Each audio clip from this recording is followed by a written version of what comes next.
Now, festivities in the heartlands that contain different elements and themes representing Singapore's journey. You can catch that at 5 carnival sites on the 10th of August as part of efforts to spread National Day Parade celebrations across the island. There will be fireworks and the mobile column will be on show as it makes its way to these sites. Fares Juraimi has more.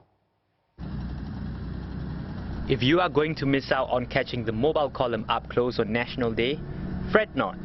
The day after, it will be rolling out to 5 sites in the heartlands: Woodlands, Bishan, Punggol, Geylang, Serai and Jurong East.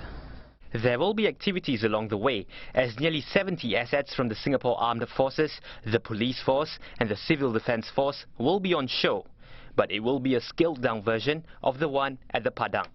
Our key intent is to bring as many of the vehicles as we can to as many locations as we can to engage the Singaporeans. We work closely with the LTA and traffic police to select routes that are able to take the width of the vehicles, take the height clearance of the vehicle and the weight capacity of the vehicle to ensure that we will be able to bring a very safe and enjoyable mobile columns to the heartlands for Singaporeans.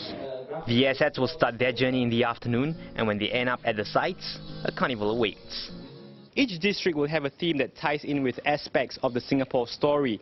So for example, over at the Central Singapore district, it will be more of a futuristic vibe, where visitors will get to experience innovations that could become common in time. It will be the reverse at the North East district, where visitors will be offered a more nostalgic experience with traditional games like chapte and 5 stones.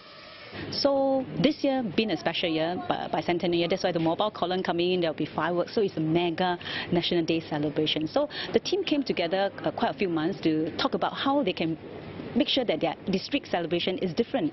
So you have everything for the young and old, for the people from diverse community coming together. Organisers are expecting over 50,000 residents to join in the fun. This is the first time National Day Parade celebrations are extending to 10 August.